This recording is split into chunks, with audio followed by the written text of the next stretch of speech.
Mari kita berdoa dulu ya sebelum kita masuk firman Tuhan. Bapa di surga, Bapa yang penuh kasih sayang kepada kami, yang kami diizinkan untuk memanggil Engkau sebagai Aba, sebagai Bapa, Bapa yang dekat, Bapa yang akrab dengan kami.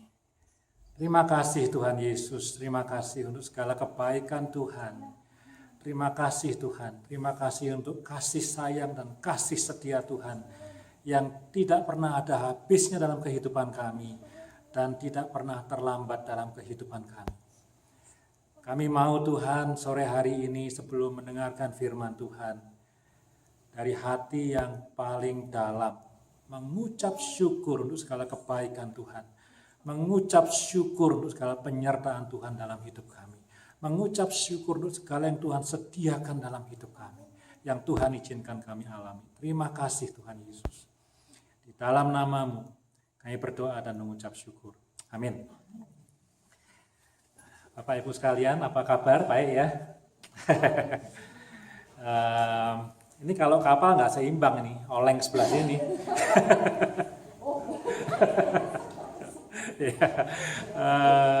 It's okay.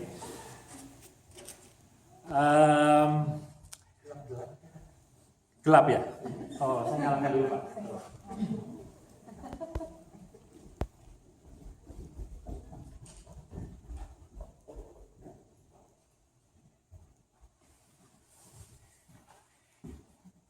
Berapa minggu terakhir ini ya, saya lihat ya, Tuhan baik ya, Dia bisa apa ya, saya enggak berani untuk apa namanya, bukan enggak berani, saya enggak mau mereka-reka begitu ya, tapi saya lihat semua itu dijahit jadi bagus, dijahit ya, disulam jadi bagus gitu ya. Tentu 2 minggu terakhir ini saya banyak di Roma, tapi itu bukan alasan utama ya, tapi itu salah satu alasan. Dan karena saya banyak di Roma, saya punya waktu banyak untuk membaca buku ya. Tapi saya baca buku bukan karena saya di Roma gitu ya, memang karena saya pas gitu ya. Saya enggak usah cerita panjang, saya pas lagi ada assignment harus baca banyak buku. Nah, Ali tahu tuh ya. Speed reading saya enggak cepat, tapi saya juga enggak pernah sebelum-sebelumnya baca buku secepat ini gitu ya. Jadi selama 2 minggu ini saya baca 3 buku ya. Singkat cerita saya baca 3 buku ya, dalam 2 minggu ini. Kira-kira satu bukunya sekitar 250 halaman. Kalau Ali itu 3 hari selesai tuh. Saya perlu waktu 2 minggu untuk baca itu ya. Jadi ya bukan kebetulan, maka itu saya bilang semua dijahit dengan baik ya. Saya harus stay di Roma, tapi juga sekali lagi saya baca buku bukan karena saya stay di Roma, tapi stay di Roma membuat saya bisa baca buku. Dan karena saya baca buku tentu banyak belajar ya, banyak diingatkan kembali, kalaupun bukan satu hal yang baru, banyak di encourage gitu ya. Dan tentu sesuatu yang berhubungan dengan gereja. Nah, buku yang saya baca kalau nggak ada hubungannya dengan gereja, ngapain saya baca gitu ya? Saya bukan orang yang suka baca novel anyway. Jadi buku-buku yang saya baca tentang gereja gitu ya, tentang gereja ini. Jadi selama 2 minggu sambil baca buku-buku itu, sambil memikirkan gereja ini gitu ya. Nah, salah satunya saya sharingkan minggu yang lalu ya, minggu lalu enggak banyak yang hadir, tapi saya sharingkan salah satu kutipan gitu ya dari buku. Nah, saya mau sharingkan lagi banyak yang belum dengar gitu ya. Nah, penulisnya ini mengatakan begini. Kalau kita itu membangun gereja ya, jadi jangan salah mengerti. Saya berusaha untuk paraphrasing sebaik mungkin. Tapi kalau kita, bisnis kita itu membangun gereja, ya entah itu gedungnya, entah itu liturginya, entah itu mengumpulkan supaya orang banyak datang ke gereja, entah itu apalagi ya, bikin program yang bagus, bikin worship yang bagus dan segala macam. Nothing wrong with that, tapi kalau itu yang menjadi bisnis utama kita, ada kemungkinan besar kita tidak akan menghasilkan murid Yesus. Itu bahasa dia, ya, the disciples of Jesus gitu ya. Kita tidak producing itu. Kalau fokus kita adalah membangun gereja, entah itu gedung, entah itu mengumpulkan orang banyak, ngundang pembicara yang hebat, sound system yang bagus gitu ya. Pokoknya semua yang membuat gereja itu jadi bagus gitu ya, fundraising dan segala macam, ada kemungkinan, tidak selalu, tapi ada kemungkinan kita tidak menghasilkan murid-murid Kristus, ada kemungkinan. Tetapi ya tentu saudara akan tahu ya bahwa buku yang saya baca ini buku tentang discipleship, tentang pemuritan, right? Tetapi kata penulisnya, kalau kita memuridkan orang, jadi kalau kita discipling people, maka kita akan menuai gereja.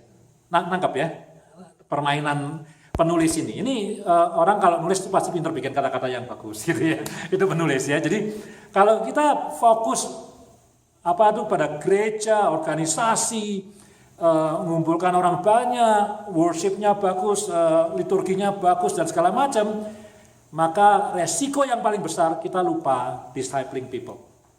Jadi mungkin gerejanya rame, gerejanya megah bagus, worshipnya bagus, yang khotbah juga bagus, enggak sesat loh ya, khotbahnya bagus loh ya. Tetapi ya kita kayak buka warung dengan masakan yang enak sekali, tapi yang datang bukan disciples, yang datang ya tamu yang perlu makan. Itu aja. Jadi is that bad? No ya, gereja yang gede yang datangnya ribuan orang masa jelek? Ya enggak, bagus lah ya.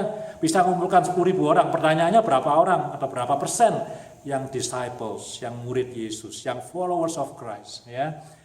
Itu satu. Tapi kalau penulis buku itu mengatakan kalau kita fokus pada discipling people, maka harvestnya atau fruitnya atau buahnya itu adalah gereja. Nah, saudara, tadi saya ngobrol sama Bu Giti di luar. Jemaat saya dulu waktu saya di Suri, kemarin nih meninggal.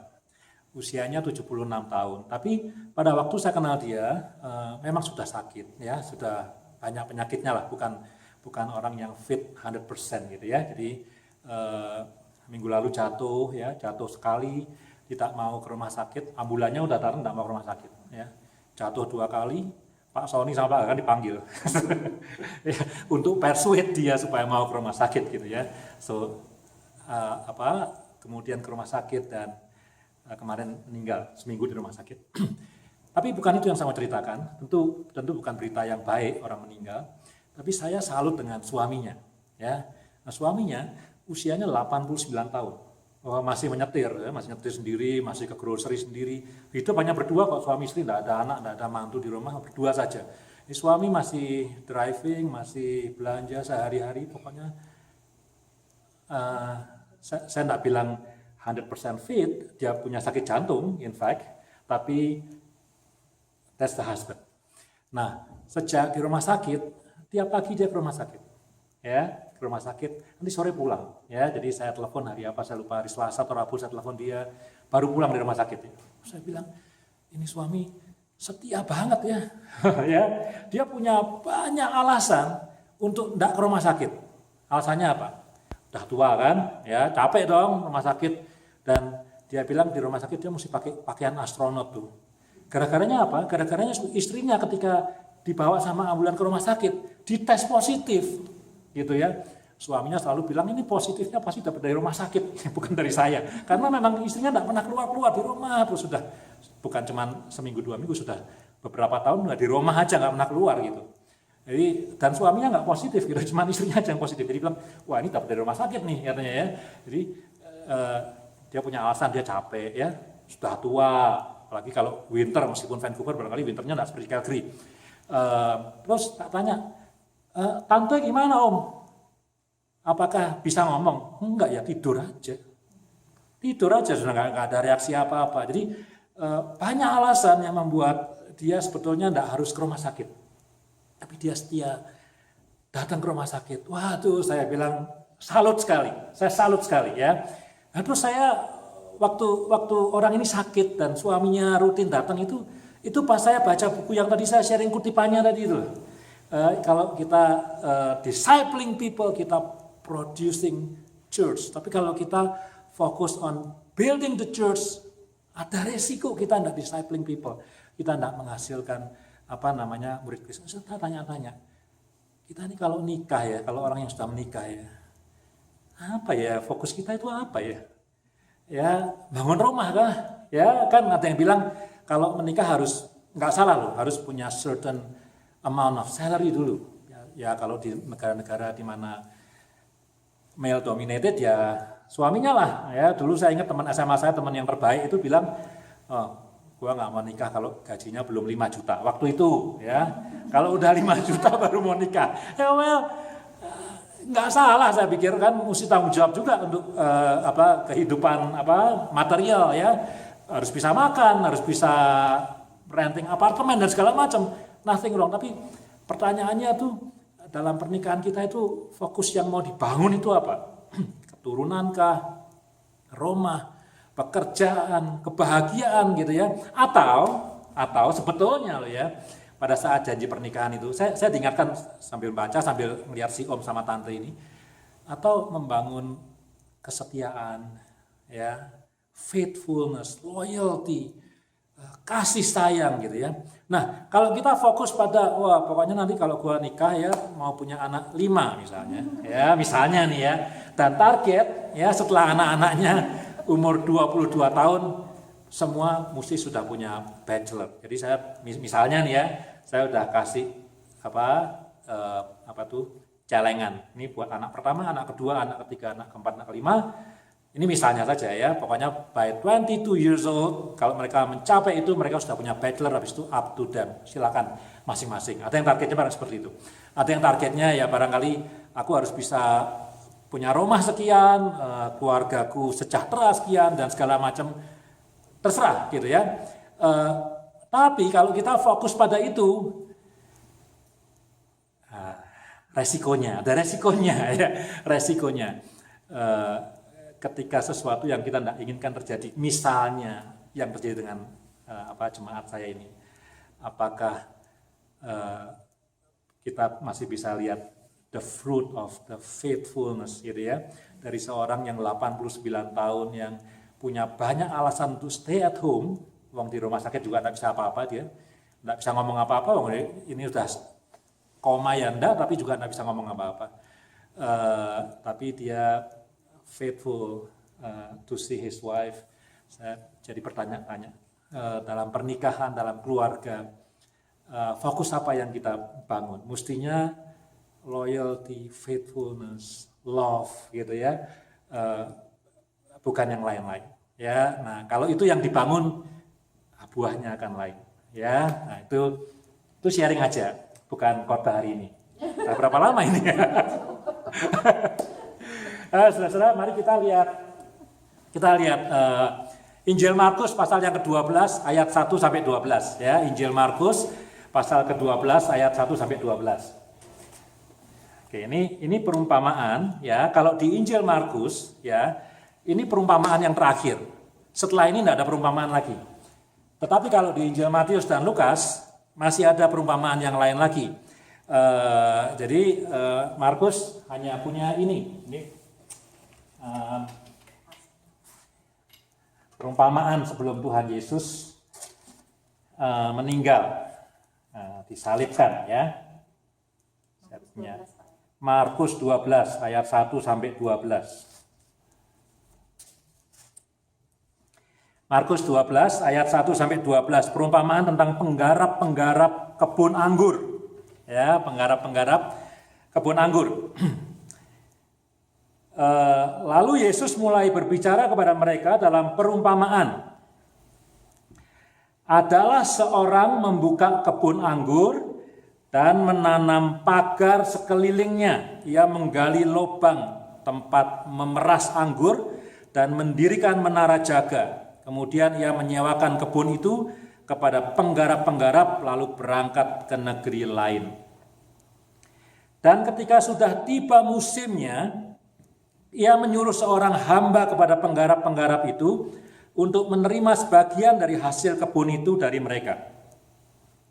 Tetapi mereka menangkap hamba itu dan memukulnya, lalu menyuruhnya pergi dengan tangan hampa.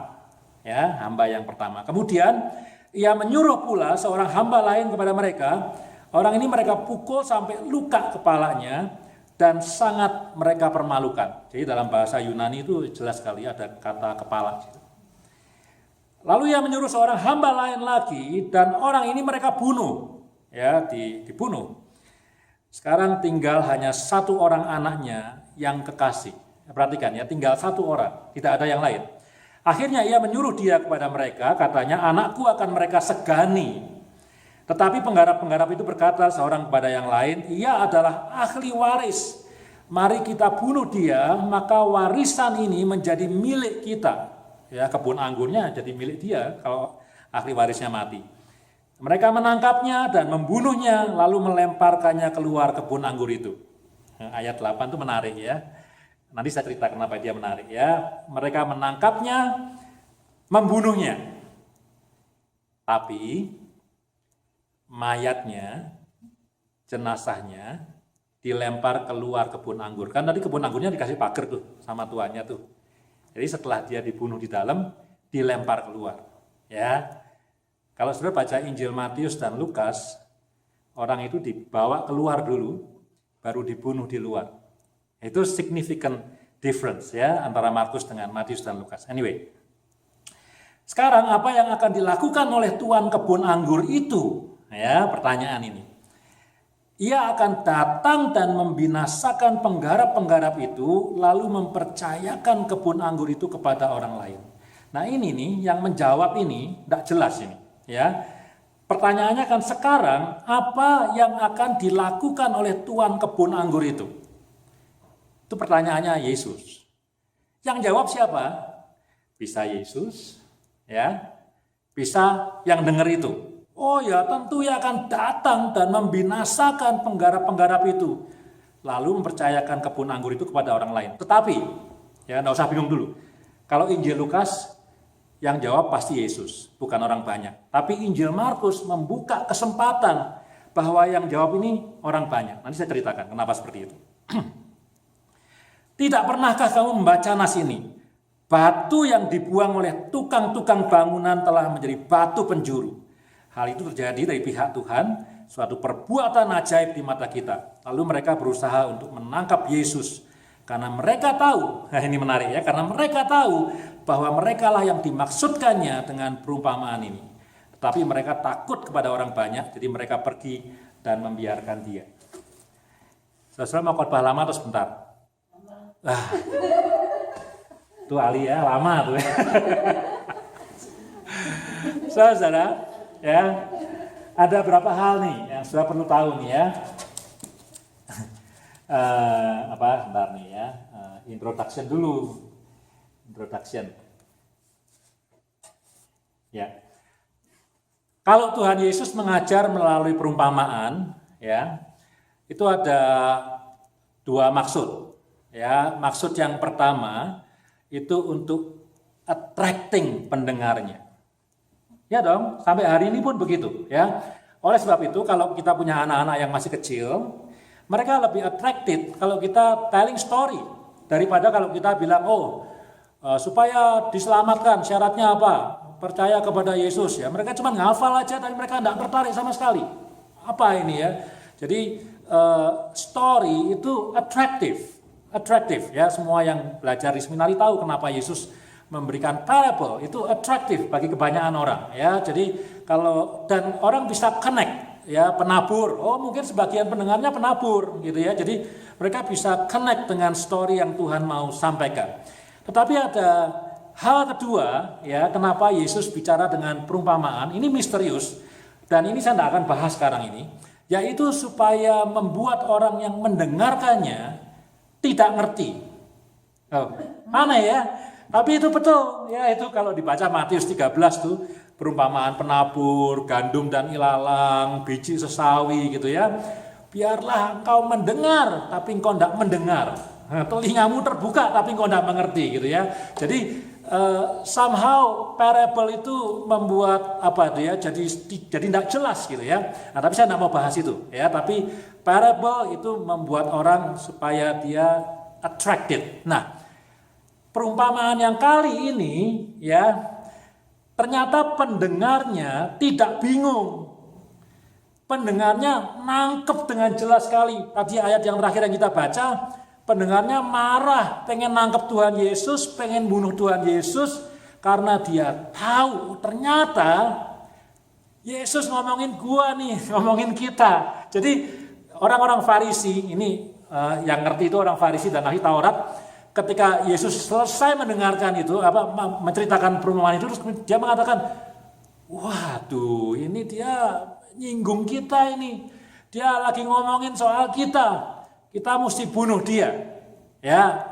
Jadi perumpamaan ini tidak membuat pendengarnya bingung. Pendengarnya clearly ngerti maksud Tuhan Yesus tentang apa. Ya, itu pertama. Yang kedua, banyak perumpamaan Tuhan Yesus itu dimulai dengan kerajaan Allah itu seperti seorang penabur bla bla bla. Kerajaan Allah itu seperti ya biji sesawi. Kerajaan Allah itu seperti kingdom of God atau kingdom of heaven itu dan seterusnya.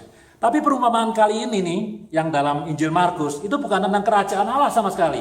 Ini tentang kematian Tuhan Yesus. Nah, yang menarik adalah ya Tuhan Yesus ini kalau rekonstruksi saya ya selama beberapa bulan sebelumnya ini juga, nah ini kalau saudara yang pernah ini kan khotbahnya lama kan ya, Cin ya, lama ya. Kalau saudara tahu bahwa hari Jumat itu adalah Jumat Agung ya, Yesus disalib. Kejadian ini hari Rabu ini. Ini Rabu ini ya. Ini Rabu. Jadi Senin Yesus masuk ke Yerusalem. Masih ingat khotbah saya pohon ara dikutuk itu hari Senin tuh. Ya. Terus dia marah di bait Allah. Ya, masih ingat. Terus balik lagi besoknya keluar lagi.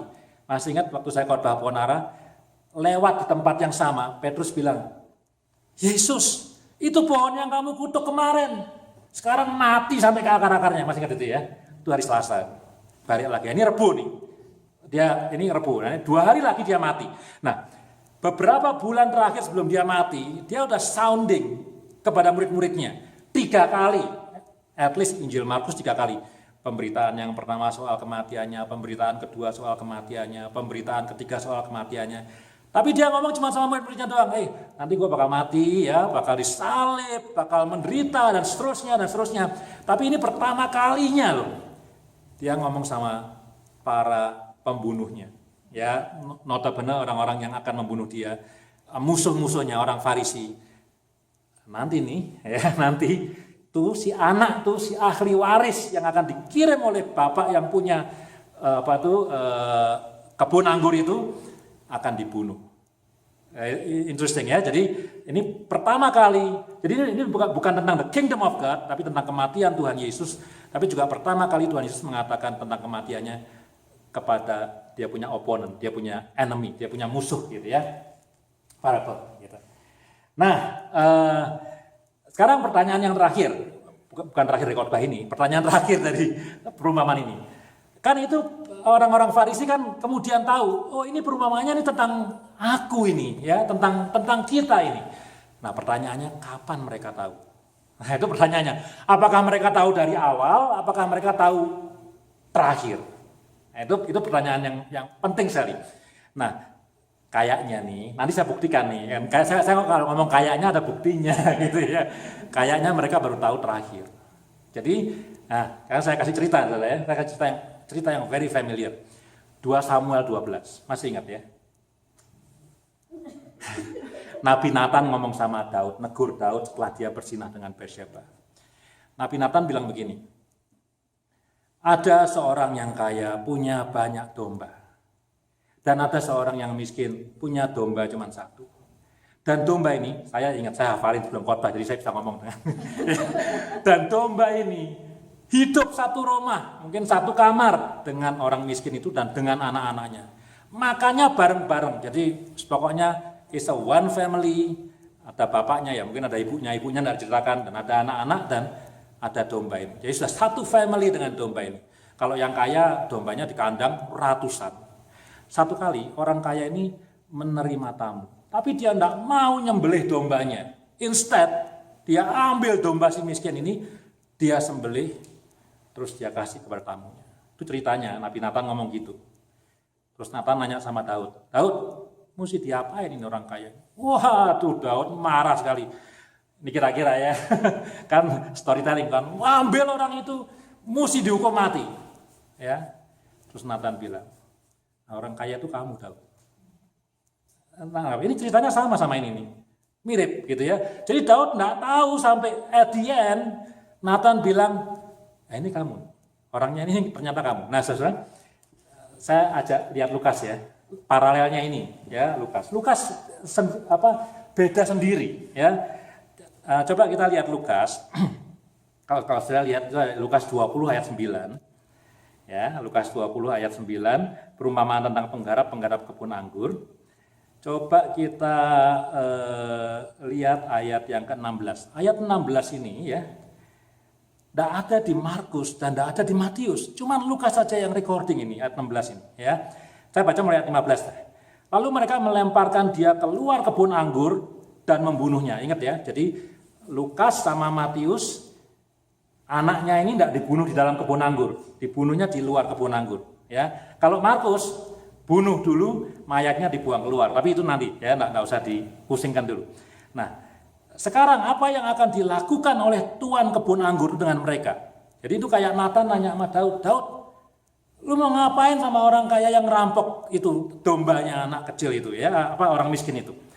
Nah, ia akan datang dan membinasakan penggarap-penggarap itu dan mempercayakan kebun anggur itu kepada orang lain. Itu masih sama dengan Markus. Tapi perhatikan kalimat berikutnya. Mendengar itu. Ini hanya di Lukas. Matius tidak punya, Markus tidak punya. Mendengar itu mereka berkata, oh no. Jangan. Jangan. No. Ya, jadi di situ kalau Lukas bilang, kalau informasi Lukas itu betul, di situ orang Farisi baru sadar, oh, ini tentang kita ini. Ya, jadi mereka bilang ayat 16 itu cuma di Lukas. Markus tidak kasih catatan itu, Matius tidak ngasih, itu bilang sekali-kali jangan. Ya, jadi kalau Nathan ngomong sama Daud, mesti diapain nih orang? Orang itu mesti segera ditangkap, diadili, mesti ganti rugi, dihukum mati. Kalau Daud sadar, tapi Daud tidak sadar. Kalau Daud sadar, oh no, jangan, karena itu dia sendiri, gitu ya. Tapi orang Farisi dalam Injil Lukas dia sadar pada waktu itu, oh Tuhan Yesus ini ngomongin soal gua. Jangan. Masa kita mau dihukum terus kebun anggurnya mau dikasih orang lain gitu ya.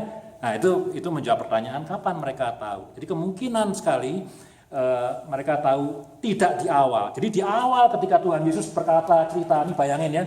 Ketika Tuhan Yesus bercerita ada seorang yang punya kebun anggur, kemudian dia pergi jalan-jalan ya dan disewakan kepada orang, dan kemudian pada saatnya ketika dia berhak untuk mendapatkan hasilnya, dia kirimkan pegawainya, kemudian pegawainya dipukul dan disuruh pulang dengan tangan kosong. Orang Farisi ngomong apa? Ribut. Siapa itu tuan penggarap kebun anggurnya kejam sekali, itu jahat sekali, harus dipenjara itu. Kemudian Yesus ngomong lagi. Dan kemudian dia kirim pegawai yang kedua. Pegawai yang kedua increasing, siksaannya, dipukul di kepala.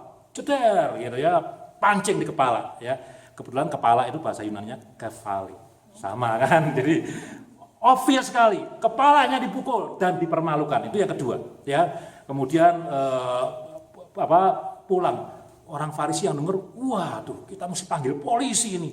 Penggarap-penggarap ini mesti ditangkap ini. Kemudian yang ketiga, dikirim pegawai yang ketiga, dibunuh. Wah, orang Farisi yang dengerin makin ribut lagi. Kalau perlu pokoknya kita hajar itu para penggarap-penggarap kebun anggur. Dan kemudian anaknya sendiri dikirim. Nah ya, anaknya dikirim, dibunuh. Entah dibunuh di dalam kebun anggur atau dibunuh di luar, pokoknya dibunuh.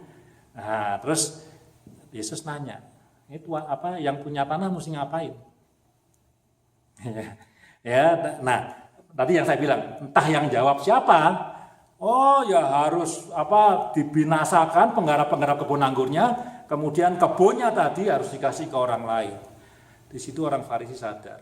Oh jangan, no. Padahal tadinya mungkin ribut, mesti panggil polisi, mesti dihabisin penggarap-penggarapnya. Pada saat tahu bahwa konsekuensinya itu menyangkut mereka, kemudian jangan.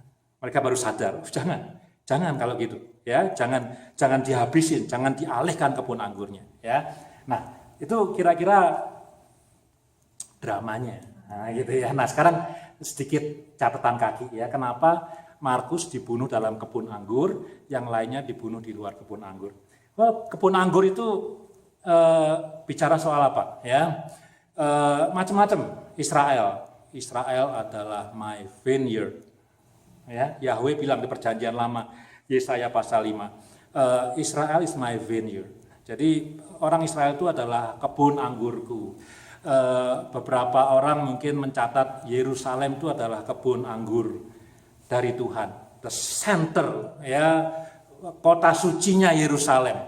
Jadi kalau orang-orang yang melihat bahwa Yerusalem adalah kebun anggur, maka Yesus itu dibunuh di Yerusalem, mayatnya dibuang keluar.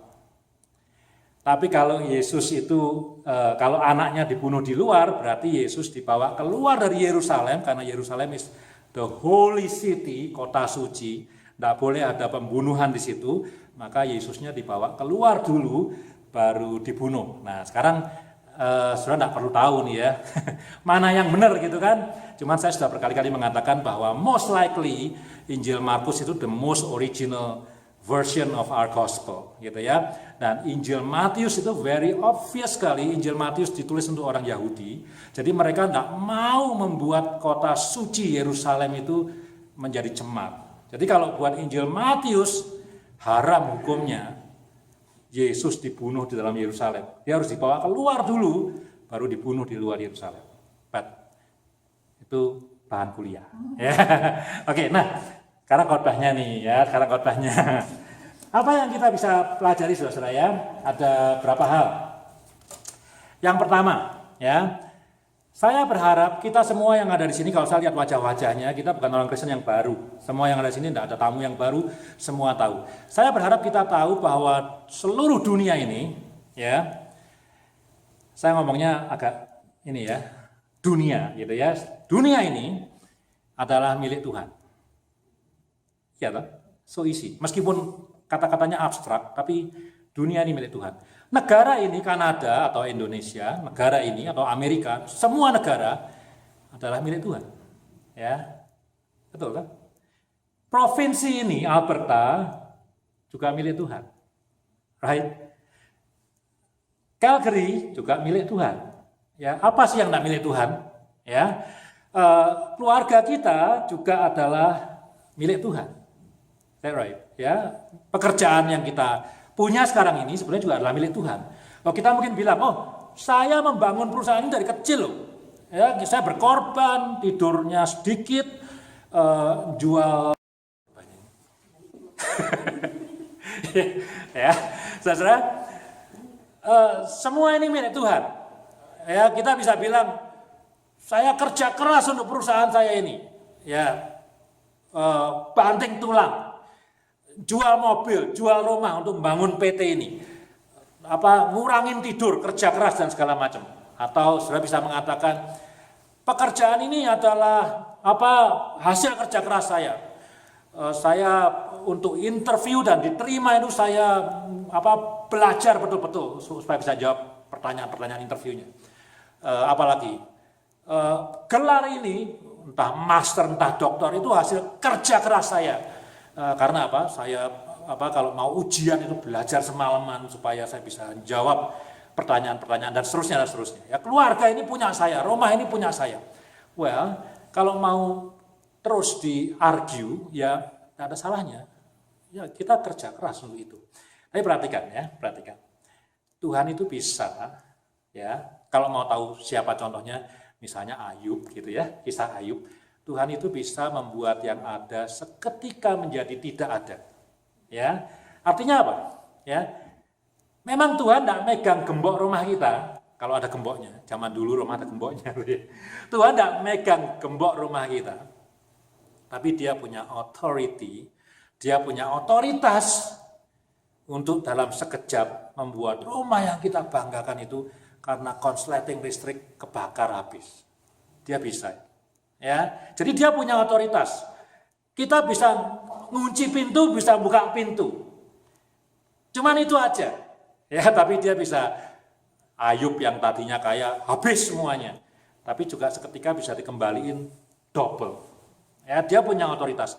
Kita bisa punya pekerjaan yang kita perjuangkan setengah mati, yang kita cintai setengah mati, tapi pekerjaan itu juga bisa hilang tanpa alasan. Ya, tanpa alasan yang logis buat kita.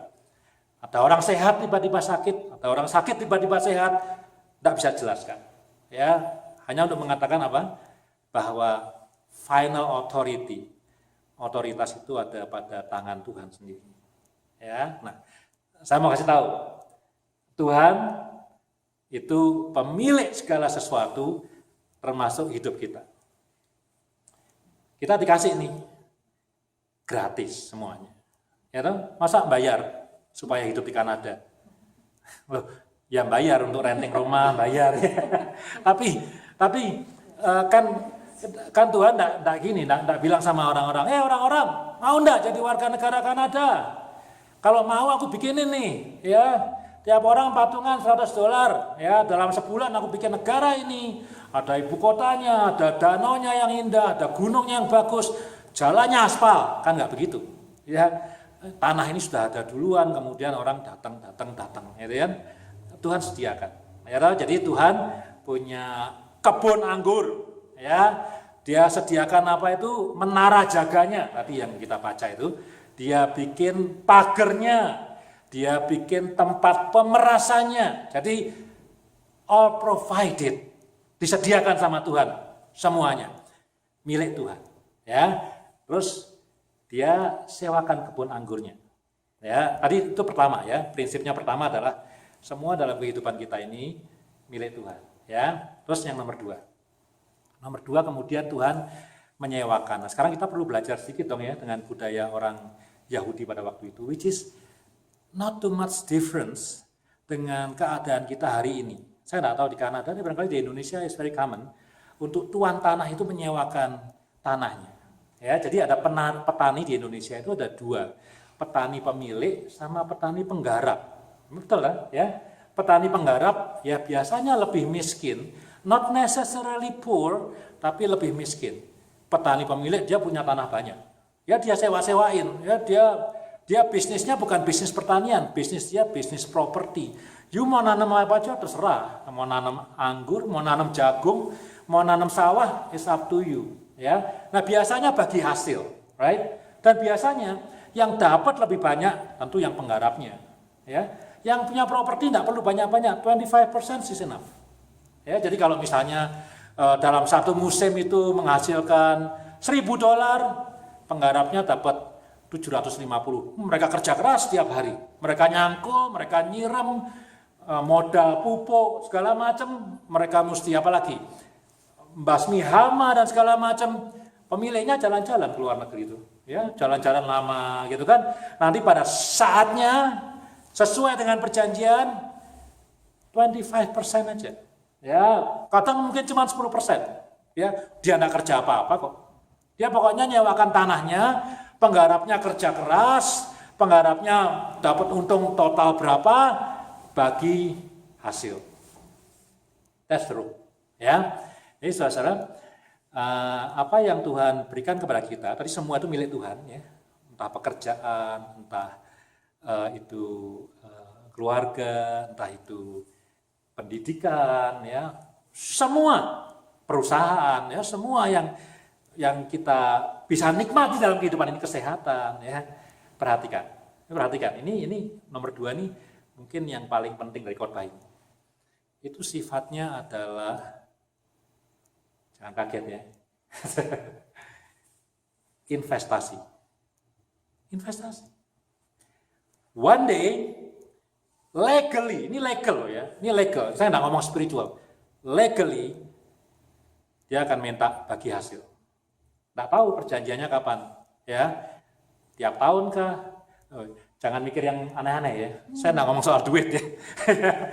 Tapi semua yang Tuhan berikan pada kita, ya, sifatnya investasi. Is it free? Free. Masa, penggarap-penggarap, silakan pakai ini tanah punyaku. Masa mesti bayar? Yang enggak, nanam dulu dong. Masa mesti bayar dulu di awal? Nanam dulu. Sampai anggurnya nanti panen, kita enggak tahu. Bisa saja panennya gagal cuma 50%, bisa cuma 70%. Tapi out of the total income, I need 10 to 25% because you lend my property. Mesti balikin. Legal bukan legal. Legal, ya. Ada hukumnya. Is an investasi. Perhatikan ya, kalau pakai bahasa investasi, saudara akan mikir, wah ini khotbahnya apa? Masih ingat loh ya, saya kembali ke pohon ara yang dikutuk. Ya, Tuhan minta kita to be fruitful, right?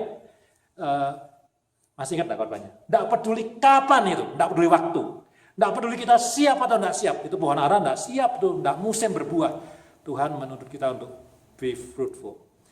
Lalu saya menyinggung perumpamaan tentang talenta.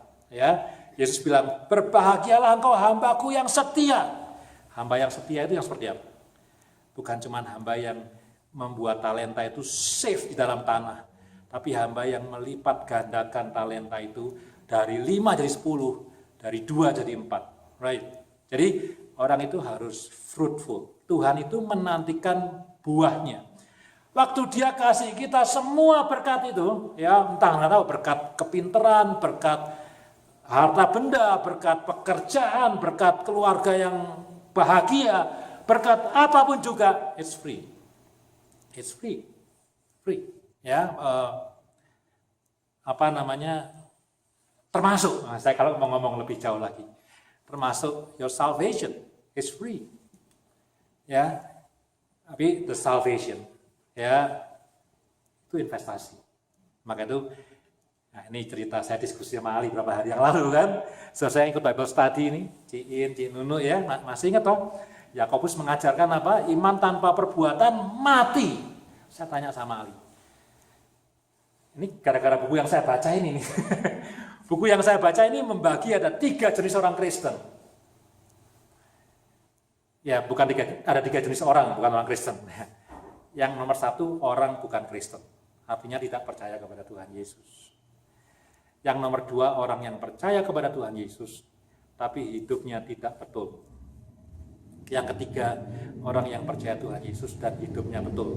Sekarang pertanyaannya, kelompok yang kedua ini, are they saved?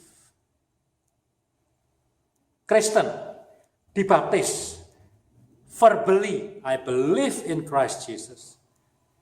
Cuman hidup not in obedience. Dari situ aja. Safe or not? Itu pertanyaannya ya. Atau kalau kita mau pinjam Yakobus ketika dia mengatakan iman tanpa perbuatan mati, orang yang punya iman atau yang mengaku punya iman tanpa perbuatan ini, are they safe? Bukan menurut kita, menurut Yakobus. Are they safe? Ya, nah saudara, keselamatan itu free enggak? Free. Kalau saya ngomong di gereja ini, keselamatan is not free, saya dipecat. Keselamatan itu is free. Grace itu is free. Dan kita tidak deserve untuk menerima itu. Tapi yang free itu investasi. And the fruit of that investment is obedience. Wah, this is tough. This is tough. Ya, jadi saudara-saudara, semua yang Tuhan berikan investasi. Jika kita lihat pekerjaan kita, kalau kita lihat ya pekerjaan kita yang baik, kalau kita lihat keluarga kita yang baik, kalau kita lihat hidup kita yang baik, semua kita mesti mulai mikir. Kalau belum pernah mikir, kita mesti mulai mikir. I have to be fruitful. Nah, buahnya itu apa?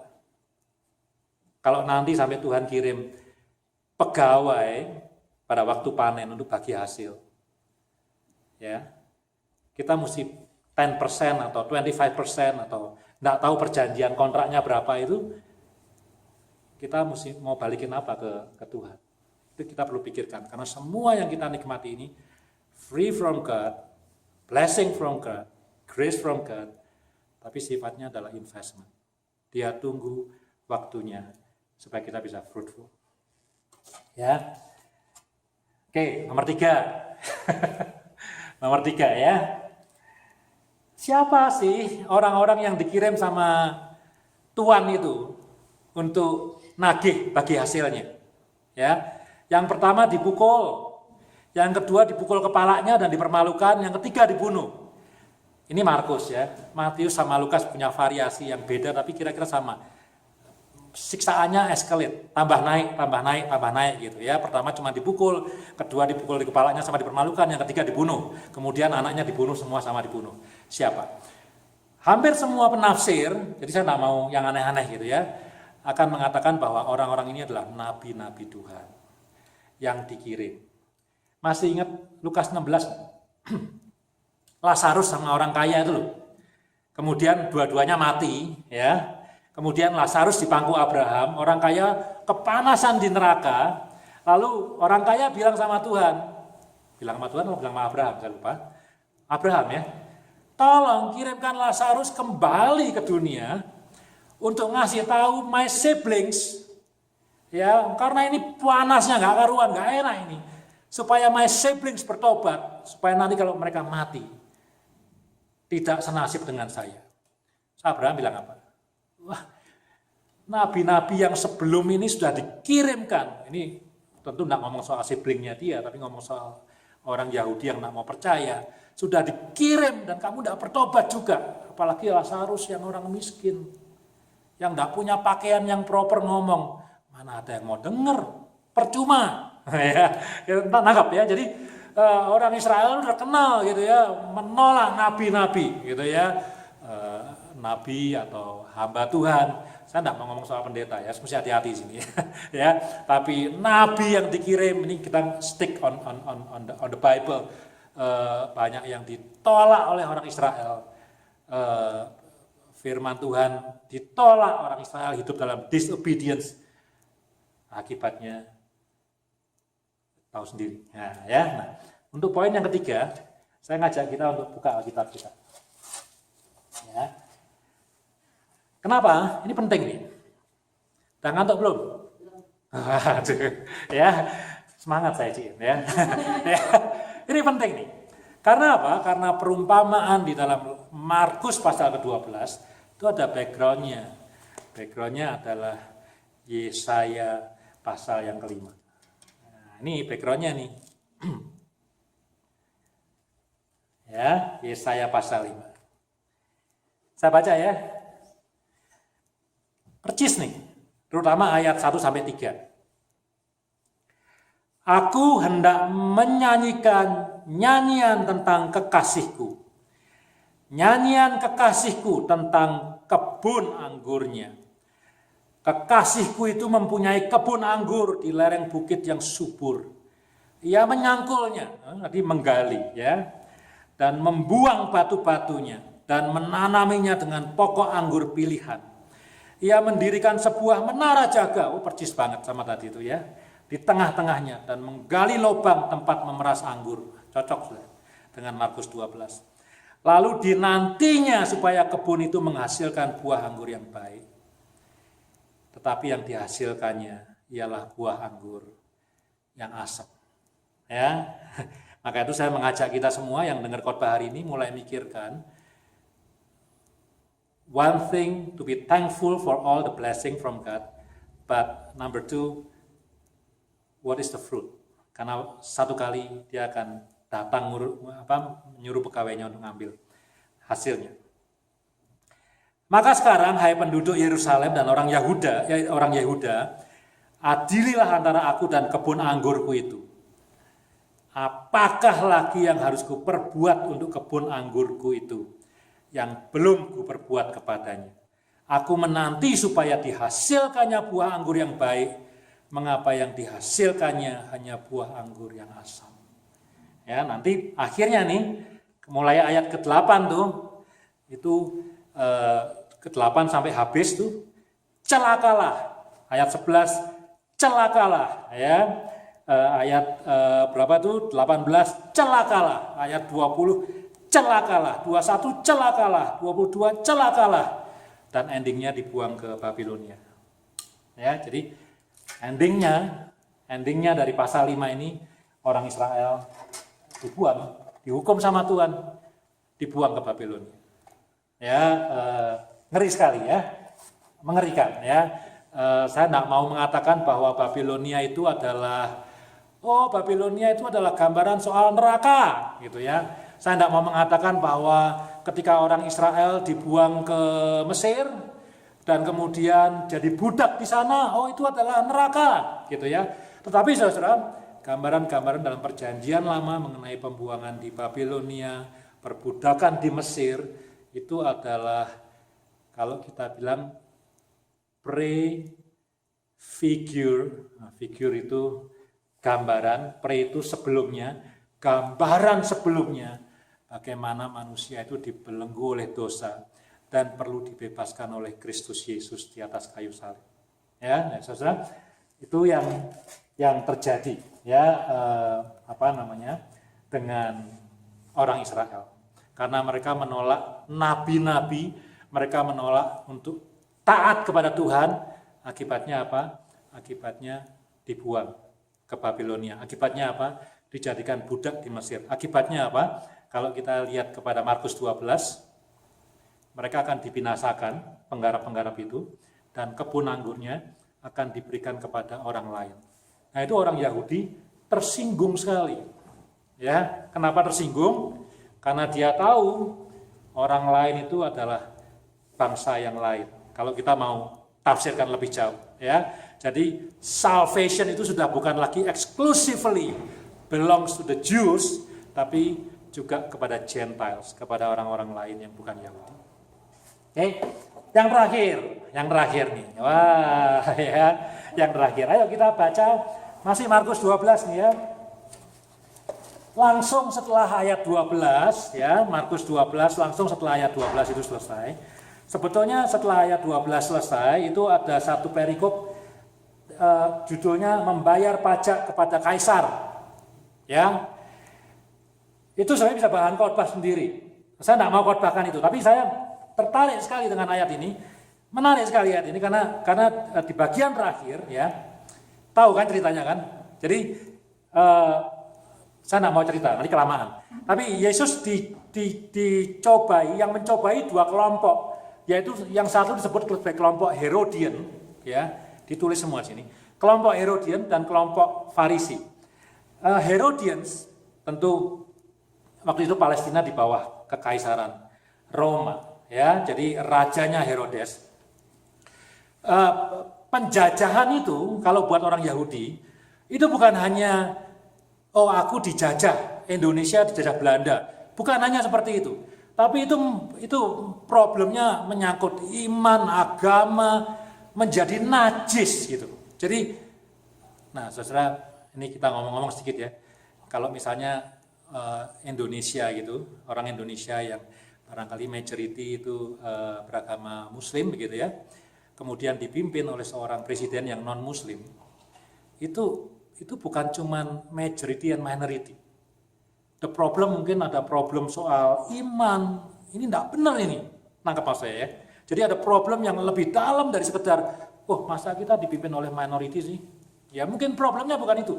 Tapi ada beberapa orang atau mungkin banyak orang yang punya keyakinan, this is not right.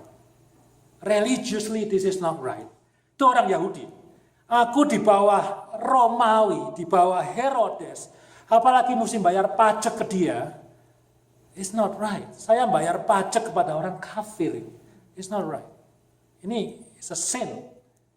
Kita harusnya berjuang, uang kita dipakai untuk berjuang supaya merdeka dari Romawi, kok malah kita bayar pajak. Itu sebabnya pemungut cukai dibenci banget sama orang Yahudi. Padahal mereka orang Yahudi. Pemungut cukai itu adalah antek-anteknya penjajah, gitu ya. Penjajah tidak mau narik duit langsung kepada masyarakat. Yang disuruh siapa? Nah ini. Antek-anteknya ini. Orang Yahudi yang mau berkhianat untuk mengumpulkan duit buat orang Roma, dibenci banget sama rakyat. pemungut cukai. Ya, nah, apa namanya, untuk nyoba Yesus, ya, tanya, boleh nggak bayar pajak kepada Kaisar? Ya, ini trap ini. Kalau Yesus bilang boleh, wah, orang Farisi, pemimpin agama Yahudi, loh, ternyata dia pro penjajah dia. Mereka punya alasan untuk nangkep Yesus. Meskipun 2 hari lagi dia akan mati disalib sebetulnya. Tapi mereka punya alasan kalau tahu bahwa Yesus bilang silahkan bayar pajak kepada Kaisar. Kalau Yesus bilang tidak boleh, orang Herodian bilang ini pemberontak ini. Melawan pemerintahan Herodes, harus ditangkap. Jadi Yesus serba salah. Either ditangkap sama Romawi atau ditangkap sama orang Yahudi. Yesus jawabnya apa? Jadi panjang ceritanya ya. Punya dinar enggak? Koin dinar, denarius. Orang keluarin denarius. Ada gambar siapa di situ? Ada gambar Caesar.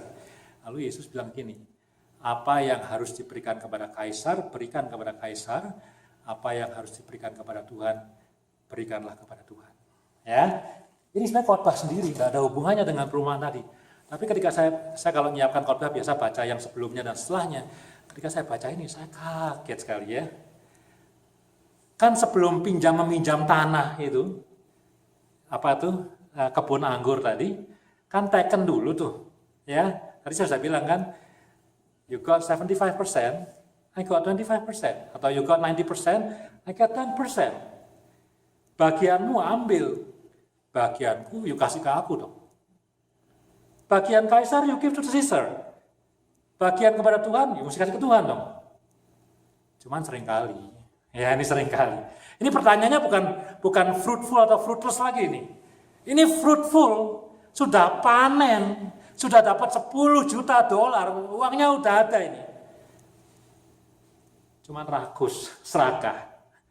Apa yang seharusnya buat Tuhan, diambil juga buat dia. Waduh, saya waktu baca ini, saya, mungkin ini imajinasi saya sendiri gitu ya. Kalau saya bilang tentang uang teks dengan kebun anggur itu is two separate, exactly absolutely separate story gitu ya. Cuman ketika saya baca ayat terakhir itu ya, apa yang buat Tuhan kamu kasih ke Tuhan, apa yang buat aku kamu kasih ke aku. Banyak orang Kristen barangkali yang sudah tahu bahwa berkat yang dia nikmati itu investasi dari Tuhan. Dan sudah bagus sebetulnya, dengan berkat itu dia menghasilkan buah gitu ya. Dikasih berkat bisa nyanyi jadi penyanyi, dikasih berkat bisa masak jadi punya restoran, dikasih berkat bisa khotbah jadi pendeta, dikasih berkat bisa menginjil jadi penginjil, dikasih berkat bisa bangun rumah, ya pokoknya bisa jadi arsitek dan berkati orang banyak gitu ya. Cuma lupa tadi ada kontraknya itu ya. You 90%, saya 10%, atau you 75, saya 25, atau you 80, saya 20. Tidak dikembaliin. Nah itu yang terjadi dengan kebun anggur. Sudah masanya sehingga Tuhan ini mengirimkan pegawainya untuk ngambil bagiannya, tapi tidak dikasih. Sudah fruitful belum? Sudah. Ini sudah masa panen ini.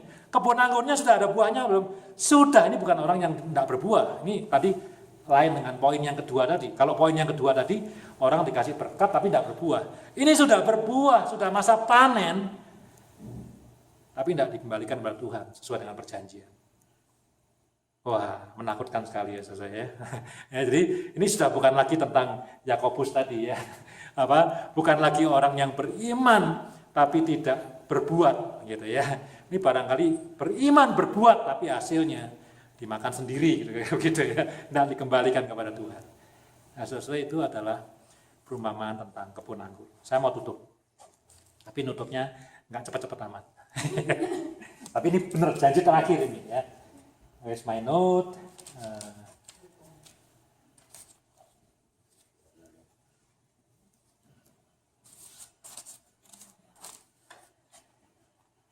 Saudara,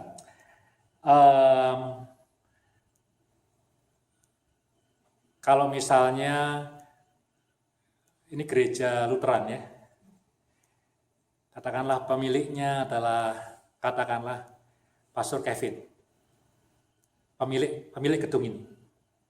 Ini katakanlah ya, saya tidak mendoakan, ini contoh aja.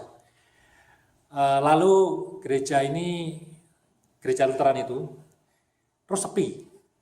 Nggak tahu apa alasannya sepi gitu. Pengunjungnya sedikit seperti kita ini. Dulunya mungkin besar ya, 200 orang barangkali. Terus nggak tahu kenapa setelah bertahun-tahun banyak kan gereja yang kehilangan jemaat gitu. Terus jadi sedikit. Kemudian dia sewakan, atau jangan Pastor Kevin, organisasi ini gereja Lutheran. Ya siapa aja boleh, dia sewakan kepada saya. Kalau Pastor Kevin ya sewakan kepada Pastor Eri gitu kan. Kalau gereja Lutheran dia sewakan kepada House for Nation. Karena terlalu sedikit, maintenance-nya mahal, sewain ya. Jadi ada owners, tuan punya kebun anggur, dia sewain. Dan ternyata gereja House for Nation gitu ya, atau saya sukses membuat gereja ini penuh. Wah, ini padahal cuma cerita aja ini ya. Penuh gereja ini.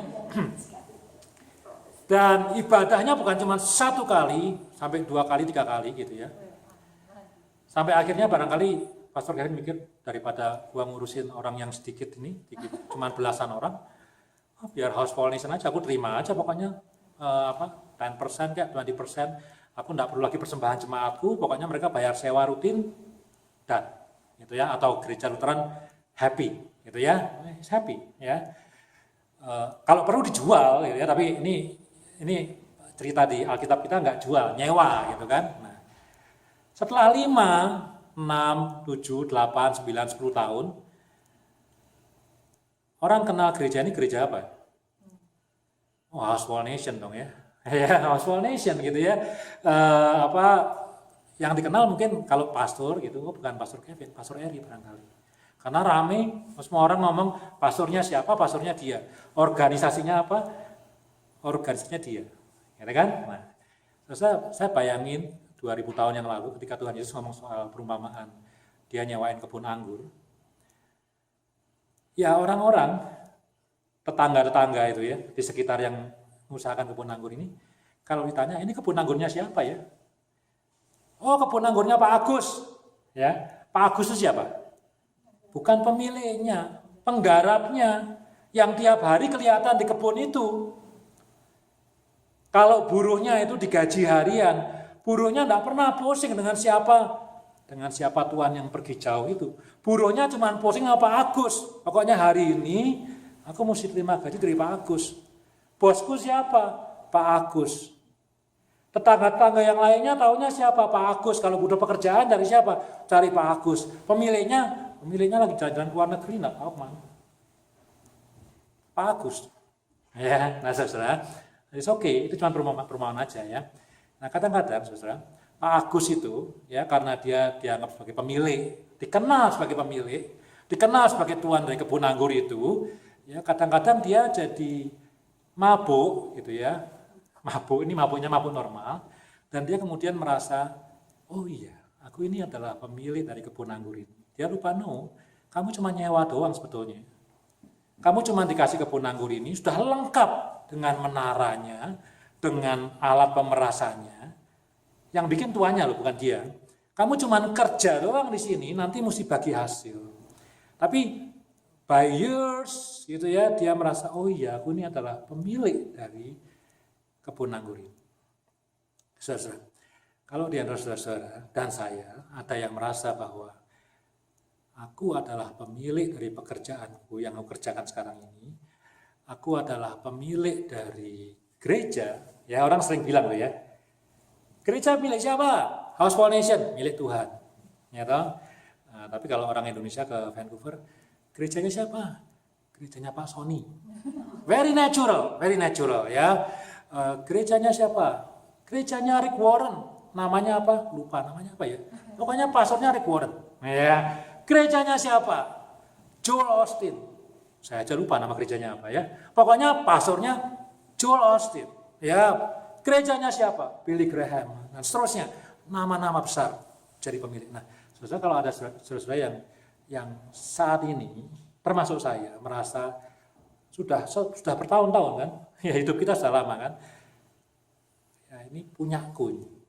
Ya, gereja ini punyaku, pelayanan ini adalah punyaku, gelar akademik ini punyaku, pekerjaan ini punyaku, keluarga ini punyaku, dan khotbah hari ini adalah untuk saudara dan saya.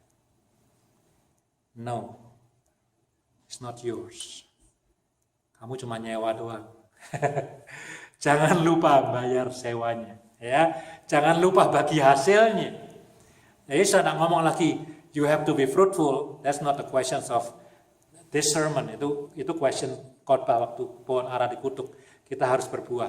Tapi sekarang questionsnya adalah, it is not yours. That belongs to the Father. Dia kasih kamu gratis, tapi investment ini mesti kembaliin pada waktunya. Ya, that's the closing. Jadi, nggak tahu, is that concrete enough? Is that practical enough? Tapi kalau kita punya perasaan dan kita punya belief that everything yang kita nikmati hari ini adalah milik kita.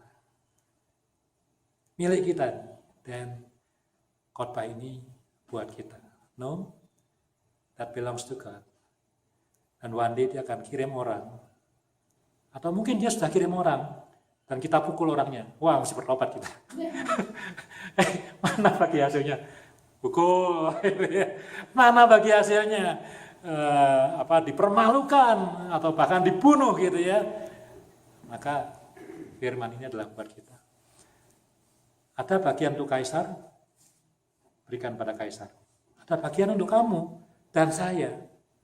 Take them. Enjoy. Kita hidupnya mesti enjoy, right? Enjoy the family, enjoy the job, enjoy the ministry. Even ministry has to be enjoyable. Enjoy. Hidup ini kan mesti di-enjoy kan, semua harus di-enjoy. Apa yang harus diberikan kepada kaisar, berikan kepada kaisar. Apa yang harus diberikan kepada diriku sendiri, take them, ambil. Bahkan kalau lihat perjanjian sewa menyewa kebun anggur, 75% more belongs to you. Tapi apa yang menjadi bagian Tuhan, mesti diberikan kepada Tuhan. Jangan lupa itu. Ya, puji Tuhan. Nah, suaranya udah habis tuh, berarti lama ini khotbahnya. Ayo kita berdoa, yuk. Oh sorry, sampai lupa nih, terlalu bersemangat. Kita pada perjamuan kudus nih, ya, luar biasa. Kita berdoa dulu, sambil bisa siap-siap ke depan ya. Yuk kita berdoa. Tuhan Yesus, terima kasih untuk firman-Mu ini Tuhan. Dan hari ini Tuhan, kami mau mengucap syukur Tuhan. Untuk semua yang Tuhan sediakan dalam hidup kami. Tuhan bukan cuma memberikan kami kehidupan, tapi Tuhan menggali lubang untuk pemerasan buah anggur. Tuhan bahkan mendirikan menara jaga. Tuhan membangun pagar untuk melindungi kami.